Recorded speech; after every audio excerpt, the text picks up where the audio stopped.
السلام علیکم ورحمۃ اللہ وبرکاتہ. حامدا ومصلیا اما بعد. اعوذ باللہ من الشیطان الرجیم. بسم اللہ الرحمن الرحیم. ولئن أذقنا الإنسان منا رحمة ثم نزعناه منه إنه ليئوس كفور. ولئن أذقناه نعماء بعد الضراء مسته ليقولن ذهب السيئات عني إنه لفرح فخور. یہ سورہ ہود کی آیت کریمہ ہے. اللہ سبحانہ و تعالیٰ ارشاد فرماتے ہیں کہ جب ہم انسان کو اپنی جانب سے رحمت کا مزہ چکھاتے ہیں اور اس کے بعد اس رحمت کو چھین لیتے ہیں تو بڑا ہی مایوس اور اللہ کا ناشکرا بن جاتا ہے. اور جیسے ہی نعمت کے بعد ہم اسے تکلیف کا مزہ چکھاتے ہیں تو وہ کہتا ہے کہ مجھ سے میرا وقت ناراضی. کہ اللہ فرماتے ہیں کہ جیسے ہی ہم اسے تکلیفوں کے بعد نعمتیں عطا کرتے ہیں تو وہ ہماری خوشی کے فخر کرنے لگتا ہے اور کہتا ہے کہ مجھ سے تو سارے گناہ ختم ہو. اس آیت کریمہ میں اللہ تبارک و تعالیٰ نے انسان کی اس فطرت کا ذکر کیا جو ہر انسان اپنی طبیعت کے اندر رکھتا ہے اور اللہ تعالیٰ اسے تربیت دے رہا ہے کہ وہ ایسا کام نہ کرے. جب اللہ تبارک و تعالیٰ کسی کو تکلیف پہنچاتا ہے, تکلیف اس کی زندگی میں ڈال دیتا ہے, جبکہ اس کی زندگی میں بہت ساری نعمتوں کو لیا ہے, ان سے فائدہ اٹھایا ہے, جیسے ہی مصیبت آتی ہے تو انسان اللہ کی رحمت سے مایوس ہو جاتا ہے. گویا اسے ایسا محسوس ہوتا ہے کہ اس تکلیف کے بعد کوئی خوشی ہی نہیں, وہ فوراً اللہ کی ساری نعمتوں کو بھول کر اللہ کا ناشکرا بن جاتا ہے. لیکن وہی رب جب اسے نعمتوں پر نعمتیں عطا کرتا ہے تب بھی وہ اللہ کو بھول جاتا ہے اور اپنے نفس پر فخر کرنے لگتا ہے کہ یہ نعمتیں جو ملی ہیں یہ میری اچھائی کی وجہ سے ملی ہیں. تو اللہ تعالیٰ دونوں حالتوں میں اسے سکھا رہے ہیں کہ اگر مصیبت آ جائے تو صبر کرو اور اگر تمہیں نعمتیں ملے تو اس پر اللہ تبارک و تعالیٰ کا شکر ادا کرو. اس آیت کریمہ سے کچھ فائدے ہمیں ملتے ہیں. پہلی چیز یہ ہے کہ آپ جانتے ہیں کہ یہ دنیا بڑی مختصر ہے. انسان کی زندگی 50 سے 60 سال کی چھوٹی سی مدت ہے. جب سے دنیا پیدا کی گئی یا انسان جنت میں جو رہے گا, قیامت کا جو ماحول ہوگا, اس کے مقابلے میں یہ دنیا کی مدت کوئی معنی نہ رکھتی. اب اس مختصر سے زندگی میں ایک چھوٹے سے وقت کے لیے انسان کو مصیبت آتی ہے تو انسان اللہ کا ناشکرا بن جاتا ہے. اللہ تعالیٰ مختصر وقت کے لیے کچھ نعمتیں دیتا ہے تو انسان فخر کرنے لگتا ہے. تو اللہ تعالیٰ اسے بتا رہے ہیں کہ یہ زندگی ہمیشہ باقی رہنے والی نہیں ہے. آخرت کے مقابلے میں اس پوری زندگی کا کوئی معیار نہیں ہے. لہذا مصیبت آئے تو اس نیت سے انسان صبر کرے کہ اس کا اللہ بدلہ اتنا بہترین دے گا جس کی کوئی مدت نہیں ہوگی, جس کی کوئی انتہا نہیں ہوگی. اور اگر انسان کو یہاں نعمت ملے تو اللہ اسے سکھاتا ہے, اللہ اسے بتاتا ہے کہ وہ اس قدر شکر گزار بنے تاکہ یہ نعمتیں اس پر باقی رہیں اور نعمتوں پر فخر نہ کرے. دوسری اہم چیز, یہ دنیا یا اس کی نعمتیں جو بھی ہیں یہ ہمیشہ بدلتی رہتی ہے. زندگی بھر انسان نہ خوش رہے گا نہ زندگی بھر انسان غم میں رہے گا. ایک کے بعد دیگر انسان کی حالت بدلتی ہے. اگر انسان تکلیف میں ہے تو اس نیت سے صبر کرے کہ اس تکلیف کے بعد انشاءاللہ اچھا وقت ہے. اگر اچھا وقت ابھی چل رہا ہے تو آنے والے برے وقت کے لیے تیار ہے. یہی زندگی کا کھیل ہے. آج اچھائی کل برائی ہے اور اگر کل برائی ہے تو اس کے بعد اچھائی ہے. لہذا جو زندگی کو اس طرح سے گزارتا ہے ہمیشہ اللہ کی نعمتیں اس پر رہتی ہیں اور اللہ کے فضل کو ہمیشہ کا انسان حاصل کرتا ہے. یہاں پر ایک چیز یہ بات سمجھ لیں کہ انسان کو اس دنیا کے اندر جتنی بھی نعمتیں ملی ہیں یہ سب اللہ کا فضل ہے. اگر آپ کو صحت ملی ہے اس لیے نہیں ملی ہے کہ آپ اس کے حقدار ہیں. اگر اللہ نے آپ کو مال دیا ہے تو اس لیے مال نہیں دیا گیا کہ آپ اس کے حقدار ہیں. یہ سب اللہ کا فضل ہے. جتنی نعمتیں آپ کو ملی ہیں سب اللہ کا فضل ہے. اس لیے اللہ کہتا ہے کہ نعمتوں پر شکر گزاری کرو گے تو اللہ کا فضل ملتا رہے گا, اللہ دیتا رہے گا. جیسے ہی انسان نے اللہ کے فضل سے نعمتوں کو پانے کے بعد اللہ کی ناشکری کی تو اللہ دھیرے دھیرے اپنے فضل کو ہٹا لیتا ہے اور نعمتوں کو ختم کر دیتا ہے۔ دوسری چیز یہ ہے کہ دنیا میں انسان کو جتنی بھی تکلیفیں ملی ہیں یہ انسان کے گناہوں کا نتیجہ ہے۔ یہاں پر اللہ تبارک و تعالیٰ کا کوئی ایسا نہیں کہ اللہ انتقام لینا چاہتا ہے یا بندے کو تکلیف میں مبتلا کرنا چاہتا ہے۔ قرآن اللہ کہتا ہے وَمَا أَصَابَ مِن مُّصِيبَةٍ فَبِمَا كَسَبَتْ أَيْدِي النَّاسِ کہ دنیا میں انسان کو جو بھی تکلیف لاحق ہوتی ہے وہ اس کے گناہوں کا نتیجہ ہے، وہ اس کے خطاؤں کا نتیجہ ہے۔ اس کے علاوہ ایک چیز ہمیں یہاں پر سمجھنے کی یہ ہے کہ دنیا کے اندر جو لوگ جیسے کہ بعض علماء اکرام نے بڑی تفصیل سے بیان کرتے ہوئے کہا کہ اللہ تبارک و تعالیٰ کی نعمتوں کے مسئلے میں، اللہ تبارک و تعالیٰ کی تکلیفوں کے مسئلے میں لوگوں کی تین قسمیں ہیں اور ان تینوں قسموں کا ذکر اللہ نے قرآن میں کیا ہے۔ سب سے پہلے کچھ لوگ ایسے ہوتے ہیں کہ جب اللہ تبارک و تعالیٰ نعمتیں دیتا ہے تو وہ اللہ کو یاد رکھتے ہیں۔ کچھ لوگ ایسے ہیں کہ جب اللہ تکلیف دیتا ہے تب بھی اللہ کو یاد رکھتے ہیں۔ گویا دونوں حالتوں میں انہوں نے اللہ کو یاد رکھا، جب نعمت آئی تب بھی اللہ کا شکر ادا کیا اور جب مصیبت آئی تب بھی اللہ تبارک و تعالیٰ کے لیے صبر کیا۔ تو یہ سب سے خوش نصیب بندے، سب سے بہترین دنیا کے بندے۔ اس لیے اللہ کے رسول صلی اللہ علیہ وسلم نے ایسے لوگوں کے بارے میں فرمایا احفظ اللہ یحفظک کہ تم اللہ کو یاد رکھو اللہ تم کو یاد رکھے گا۔ اگر خوشی میں تم نے اللہ کو یاد رکھا تو اللہ نعمتوں کو باقی رکھے گا، تکلیف میں اللہ کو یاد رکھا تو اللہ تمہاری تکلیف کو دور کرے گا۔ پھر فرماتے ہیں احفظ اللہ تجدہ تجاہک، فرماتے ہیں کہ تم اللہ تعالیٰ کو یاد رکھو اللہ کو تم ہمیشہ اپنے سامنے پاؤ گے، یعنی اللہ کو ہمیشہ اپنا مددگار پاؤ گے۔ اور پھر فرماتے ہیں کہ اگر اللہ کو جس نے خوشی میں یاد کیا، خوشی میں اللہ کو یاد رکھا، تکلیف میں اللہ اس کو نہیں بھولے، تکلیف میں اللہ اس کا ساتھ دے گا۔ اس کی زندہ مثال حضرت یونس علیہ السلام کا قصہ ہے۔ آپ جانتے ہیں کہ حضرت یونس علیہ السلام کو کیسی مصیبت میں مبتلا کیا گیا کہ کشتی میں نکلے اور قرآن اندازی کے بعد پانی میں پھینک دیا گیا۔ اللہ تعالیٰ کا ایسا کرنا ہوا کہ مچھلی نے انہیں نگل لیا۔ اللہ تعالیٰ نے ان کا ذکر کرتے فرمایا فلولا انه كان من المسبحين للبث في بطنه الى يوم يبعثون۔ اللہ کہتا ہے کہ ہم نے حضرت یونس کو مچھلی کے پیٹ سے اس لیے نکالا کیونکہ وہ وہاں اللہ کو یاد کر رہے تھے، اور صرف اس لیے نہیں نکالا کہ وہ مصیبت میں اللہ کو یاد کر رہے تھے، اس لیے کہ حضرت یونس اس سے پہلے بھی خوشی کے وقت میں اللہ کو یاد کرتے، خوشی کے وقت میں اللہ کو یاد کیا، تب اللہ نے تکلیف میں بھی ان کی دعاؤں کو سنا۔ اللہ کہتا ہے کہ اگر حضرت یونس زندگی بھر تسبیح بیان کرنے والوں میں سے نہ ہوتے اور مصیبت آنے سے پہلے جو نعمتیں ملی تھی اس میں اللہ کو یاد کرنے والے نہ ہوتے تو قیامت تک موسی کے پیٹ میں باقی رہے۔ تو آپ دیکھیں کہ خوشی میں انسان اللہ کو یاد رکھتا ہے تو مصیبت میں اللہ اسے اکیلا نہیں چھوڑتا۔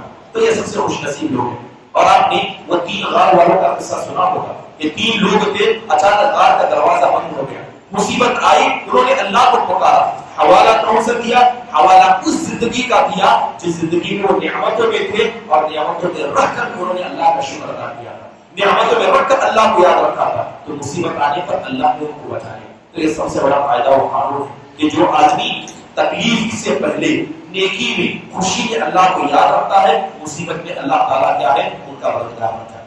دوسرے قسم کے وہ لوگ ہیں جو جب نعمتیں ملتے ہیں تو اللہ کو یاد نہیں کرتے، جب صحت ہوتی ہے اللہ کو شکر ادا نہیں کرتے، مال و دولت اولاد ہر قسم کی ناز و نعمت میں رہتے ہیں، اللہ کو یاد نہیں کرتے، لیکن جیسی ہی مصیبت آتی ہے تب مراولا مچانے لگتے ہیں، تب اللہ کو یاد کرنے لگتے ہیں۔ تو ایسے لوگوں پر مصیبتیں باقی رہتی ہیں۔ بسا اوقات ایک مومن کا کردار اس میں الگ ہوتا ہے، ایک کافر کا کردار الگ ہوتا ہے۔ قرآن میں اللہ تعالیٰ نے ایک سرکش انسان کا ذکر کیا، جب اللہ نے اسے طاقت دی، اللہ نے اسے عہدہ دیا، لوگوں پر سلطنت دی تو اس نے لوگوں پر ظلم کیا، لیکن جیسے ہی موت کا وقت آیا تو وہ اللہ کو یاد کرنے لگا۔ بتائیے کیا موت کے وقت اس کا اللہ کو یاد کرنا اسے فائدہ دیا؟ اللہ نے فرعون کا ذکر کرتے ہوئے فرمایا کہ آمنت انہ لا الہ الا الذی آمنت به بنو اسرائیل وانا من المسلمین۔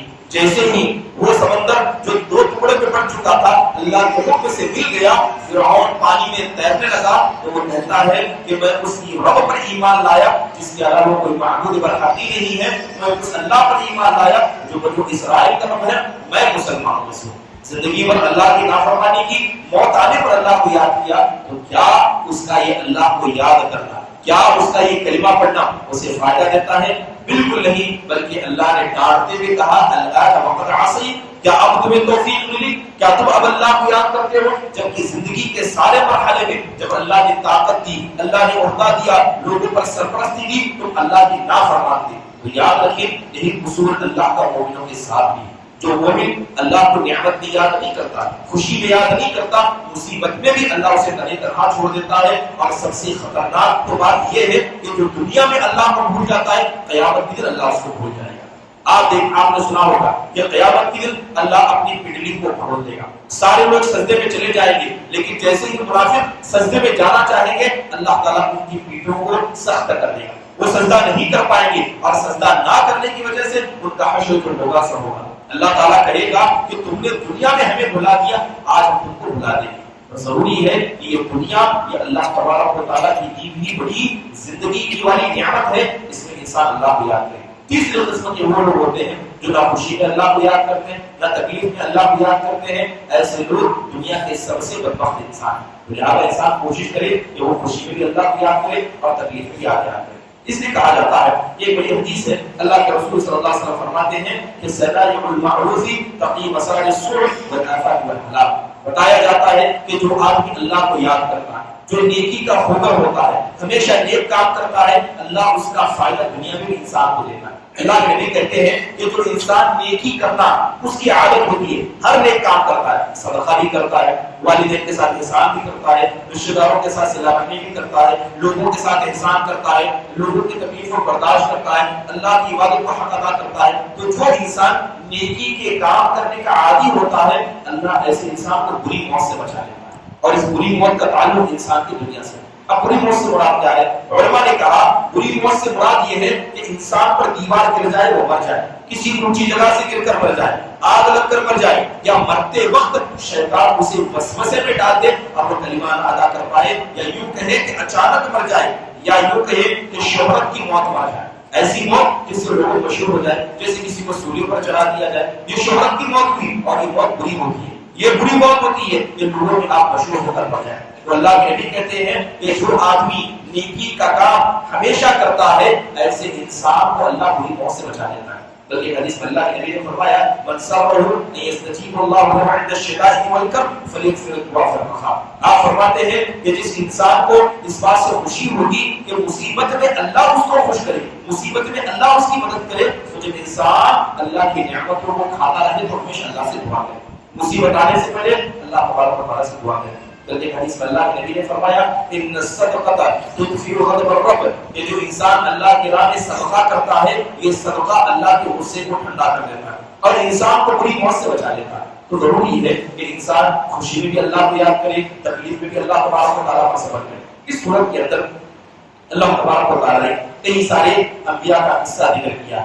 سب سے پہلے اللہ تعالیٰ نے خود حضرت نوح علیہ السلام کا ذکر کیا، اور اس صورت میں ہود علیہ السلام کا ذکر کیا گیا، حضرت صالح، حضرت ابراہیم، حضرت لوط، حضرت شعیب، حضرت موسیٰ علیہ السلام۔ ان سارے انبیاء کا قصہ ذکر کر کے اللہ نے آپ کو تسلی دی، اور اللہ تعالیٰ نے کہا کہ آپ پہلے انسان نہیں ہیں جو اپنی قوم سے اس طرح کا برتاؤ دیکھ رہے ہیں۔ آپ سے پہلے جتنے انبیاء آئے سارے لوگوں نے تکلیفوں کو برداشت کیا، اس کے بعد بھی وہ اللہ کے دین کو پھیلاتے رہے۔ تو اس کے ذریعے اللہ تبارک و تعالیٰ نے آپ علیہ السلام کے دل کو تسلی پہنچائی ہے۔ تو ضروری ہے کہ انسان ہمیشہ ان کاموں کو کرنے کی کوشش کرے جو کیا ہے انسان کو مصیبت سے بچائے۔ اور ایک بات یاد کریں کہ جو انسان ہزاروں نیکیوں کا مالک ہوتا ہے، یعنی ہر طرف سے نیکی کرتا ہے، گھر والوں کے ساتھ بھی نیکی کرتا ہے، اپنے قریبوں کے ساتھ اللہ کے مسئلے بھی نیک رکھتا ہے، عوام الناس کے مسئلے بھی نیک رکھتا ہے، اللہ تعالیٰ دنیا میں ایسے لوگوں کو کبھی ذلیل نہیں کرتا۔ آپ نے حدیث سنی ہوگی، جب اللہ کے رسول صلی اللہ علیہ وسلم آپ پر پہلی وحی نازل ہوئی تو اللہ کے نبی گھبرائے گئے۔ حدیث کے اندر آتا ہے کہ آپ کو ڈر تھا کہ کہیں آپ کی موت کا وقت نہیں آئے، کہیں آپ پر تو موت واقع ہونے والی نہیں ہے۔ اس وقت ایک عورت نے آپ کو تسلی دی، وہ آپ کی بیوی حضرت خدیجہ تھی۔ موت کا ڈر ہوا، وہ بھی ایسی موت کا جس موت میں آپ کو گھبراہٹ ہوئی، یعنی اچانک موت کہیں یا مصیبت والی موت کہیں۔ ایسے وقت میں حضرت خدیجہ نے کس چیز کو یاد کیا؟ حضرت خدیجہ نے آپ کی خدمتوں کو یاد کیا، کہا تھا خدا کی قسم اللہ آپ کو ذلیل نہیں کرے گا، یعنی ایسی موت دے کے اللہ آپ کو رسوا نہیں کرے گا، اس لیے کہ آپ صلہ رحمی کرتے ہیں۔ اس لیے کہ آپ سچ بولتے ہیں، اس لیے کہ آپ لوگوں کا بوجھ اٹھاتے ہیں، آپ کمزوروں کا سہارا ہیں، آپ مہمان نواز ہیں، مصیبت زدہ کی مصیبت میں آپ مدد کرتے ہیں، گویا آپ سوشل ورک کرتے ہیں، آپ دنیا کی ہر نیکی کا کام کرتے ہیں۔ یاد رکھیے جو دنیا کی نیکی کے کاموں میں آگے رہتا ہے، اللہ دنیا میں ایسے لوگوں کو ذلیل نہیں کرتا، اللہ رسوا نہیں کرتا، اللہ انہیں عزت سے رکھے گا، کیونکہ یہ زمین اللہ کی ہے، یہ آسمان اللہ کا ہے، اور یہاں اللہ ہی کی حکومت چلتی ہے، اور اللہ نیک لوگوں کو کبھی یہاں رسوا نہیں کرتا۔ کوشش کریں کہ ہمیشہ نیک بنے۔ انسان کی نیک بننے کا کوئی پہلو نہیں ہوتا ہے، جہاں نیکی کا موقع ملے نیکی کرے۔ اس لیے اللہ کے نبی نے فرمایا لا تحقرن من المعروف شیئا، کہ نیکی کے چھوٹے سے کام کو بھی حقیر نہ سمجھیں، یہاں تک کہ اگر آپ کسی سے ملاقات کریں اور سلام کر کے ہاتھ ملائیں اور اپنے چہرے پر مسکراہٹ لائیں، اس پر بھی اللہ صدقہ لکھتا ہے۔ بڑا افسوس ہوتا ہے کہ آج ہم ایک دوسرے سے ملتے تو ضرور ہیں، کتنے لوگ ایسے ہیں جو ملاقات کرتے ہیں تو آنکھوں میں دیکھتے بھی نہیں، ہاتھ پیچھے رہتا ہے، چہرہ کہیں پر ہوتا ہے، فون پر بات کرتے لوگوں سے ملاتے ہیں۔ یہ صدقہ ہے کہ آپ کسی سے ملاقات کریں، ان کی نگاہوں میں دیکھیں، آپ کے چہرے پر مسکراہٹ ہو، آپ کی وجہ سے سامنے والے کے دل کو اطمینان ملے، اس پر بھی صدقہ ہے۔ لہذا اس نیکی کو بھی معمولی نہ سمجھیں۔ اللہ تعالیٰ ہمیں نیکی کرنے والا، اللہ تبارک و تعالیٰ کی نعمتوں کا شکر گزار، مصیبتوں میں صبر گزار بنائے۔ آمین۔ وآخر دعوانا الحمدللہ رب العالمین۔ السلام علیکم ورحمۃ اللہ وبرکاتہ۔